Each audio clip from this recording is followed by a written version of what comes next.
Hello. My name is Judith Arnold, and I am talking this evening about educationing in a new normal.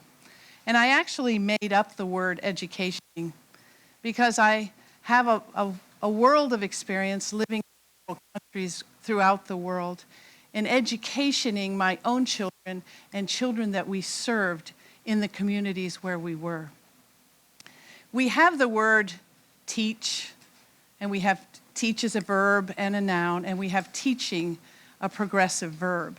And we have learn, and learning, and vacation, but we don't have educationing, because somehow we think education's in a box. It has a beginning and an end.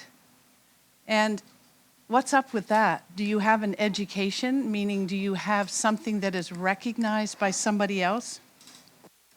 Parents are faced with unprecedented challenges right now. And there are so many things that they didn't expect coming with the COVID and the pandemic that is upon all of us throughout the world. We have two parents in a single home, and they have children, and they're having to face the fact that do we continue to work and the children go off to their activities in their school to maintain a high expensive mortgage and cars, or do we change our value systems and we re-look at the important things that are going to carry in and impact the future? Now, not just double parent homes, but single parent homes. And during the time when the schools were closed, there was a lot of shift there. But the good thing was a lot of fathers ended up back in the family unit.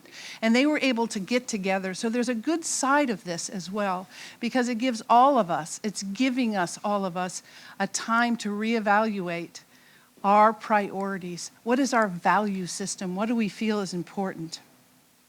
So in a lot of ways, it united, and it is trying to unite families. And again, we have to look at the positive part. In July of this year, CNN posted this article, "Parents find themselves digging up new options on schooling just weeks ahead of the academic year." They went on to say that these were professionals. They wanted to do something to help their children, and they got together with other professionals and friends. They rented a building, they hired a teacher, and they were very involved with the educationing of their children, and that's just part of it, because you're talking about the academic piece, but where there's another step to this. I want to tell you a little bit about my story, and it's relevant to this because it created an atmosphere that I learned so much about raising children with an understanding and how to cope with the world around them. I was raised in a good family. My father was Ivy League educated. My mother had a degree. My two brothers have doctorates. My sister is well recognized in the nursing community. I started off to college in the early 70s, and that was the hippie movement, and I was smoking weed, and I took that LSD, and I was gone. I wanted to get out. I wanted an escape. And I was searching my heart for something. At the time, I was living in New England, and a friend of mine joined a Jesus People community, and he came back and he told me about the love of God and the simple love of Jesus. It wasn't about a religion, it was about a relationship. And I said, you know what? If this is real, I opened my heart, I opened my mind, and I received Jesus, and I said, I'm giving my life to this truth because I got filled with a feeling of love and a golden glow that I never felt before. So that sent me on a trajectory that took me on a path of purpose. I joined the community, and I studied in the U.S. for a year, and then I took off to Italy. I went to Italy. There was already a team there, and they were working with youth, a lot of youth on the street. And at that time, the threat to Italy was communism. It was very different than the threats that are to communities in these days, somewhat. So when I met my husband there, we got married, and we lived in Europe for 8 years. We lived in Italy, France, and Switzerland, and we were opening homes for youth. And our children started to grow, and as they're 3 and 4 years old, my parents are going, when are you going to put your kids in school? What are you going to do about their education? And I felt, I can do this. We're in the home of Marie Montessori. And I felt like, let's explore Montessori. Let's see what's available in the community that we can use to educate our children. So I got together with friends. One of the rooms in one of their homes was perfect. We made our own manipulatives. We got reading material, and our kids did very well. In the early 80s, we took off for Thailand, and we lived in Thailand for 25 years, and we had 3 more children. So our children were now 6 children, and the children were all part of what we did there, working with youth and children. So we used every opportunity in educating our children, and we're going to talk very specifically about that, and that's why it's a progressive verb. It's not a fixed thing, because educationing is something that we do continually. And I want to say, too, that the system like this, where your goal is to accomplish something and to be able to go back in and make a lot of money and sell it, is a consumerism cycle. And so what are we teaching our kids? To be consumers or to be individuals and to stand up and think for themselves? So I came up with a few things, and this is the first one. I felt like children needed to be able to read and read well. And this is very important because when reading, if a child has a grip on reading, they have a world opened up to them. And now with the internet, that adds to it. And when there's an interest a child has, you're able to guide them. I'll tell you a story about my oldest son, who's now 45, and my youngest daughter, who was born 15 years later. With my youngest son, when we were in Italy, we had to make our own materials. We made our own books. And he learned to read by 4.5 or 5. And 15 years later, when we were able to buy homeschooling or life schooling curriculums from the US when we were in Thailand, and we had the beginning of the internet, my daughter learned to read at 4.5 or 5. All that to say, it doesn't matter on your resources. It matters on your will and your priorities. Because reading opens up doors in every area. Along with reading is teaching life skills. And this is my granddaughter, she's 9, and we're changing the tire on my bicycle. And with that simple activity, we talked about metric systems, we talked about pulls, we talked about all the sciences that go along with that simple activity. And that's part of educationing. The other one that is an excellent thing to do is shopping. If you teach a child in 3rd or 4th grade that you have $200 to spend on shopping, you need to feed 4 people, and this is the nutritional value, and you teach them to take that responsibility, they will carry that on in that activity. It's what they learn in math and biology in 3rd and 4th grade. And we have that within ourselves. But again, I emphasize this, it's not just about our kids.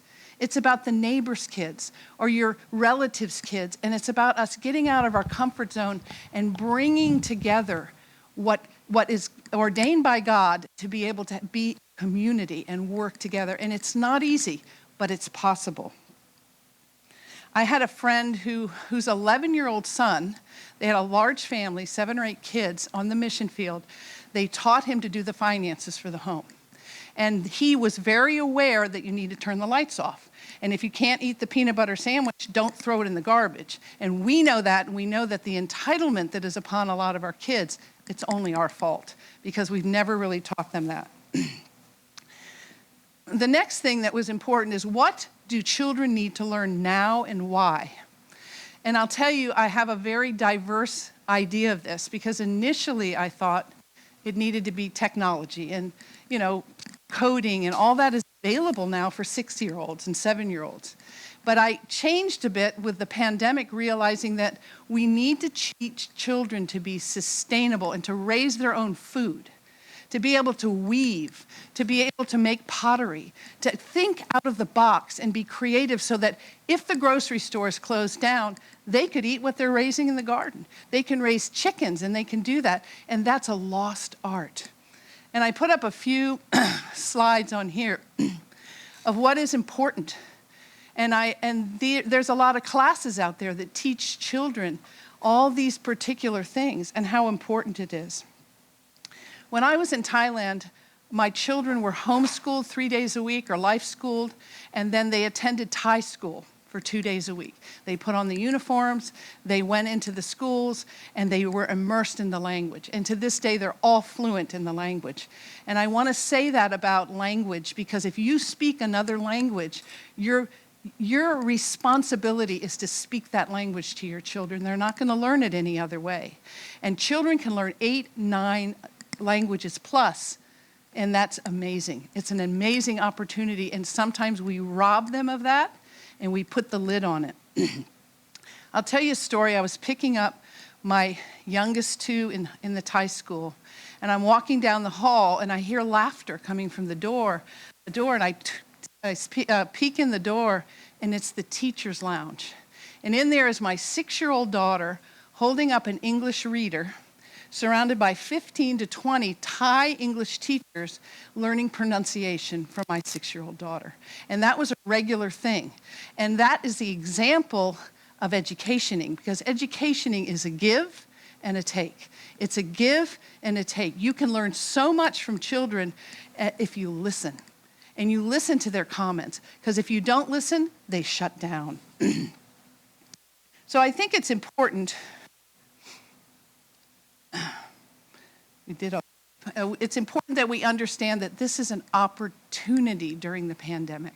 This is an opportunity to turn the road and turn the vehicle that's rushing in a certain direction and say, no, I'm going to be involved in this. I'm going to take my grandchild to an event or go to the science museum or whatever you want to do, but get involved. Don't sit there eating ice cream while they're looking around. Talk to them about the different things. So the next point is, who is in the same situation as I am? And that's an easy thing with all the social media and groups. And we have an opportunity to connect. You have family and friends. Get together, even if it's once or twice a week, get together. And, Uncle Joe's a geologist, and he can sit down and talk about geology and open up a whole world to our children and the neighbors' kids. And again, the underserved communities. There's so much we can be doing then. And it's a give and receive, and we need to listen and promote self-sufficiency. So educationing in a new normal. I do hope this broke the mold, and it was an idea worth spreading. Thank you very much.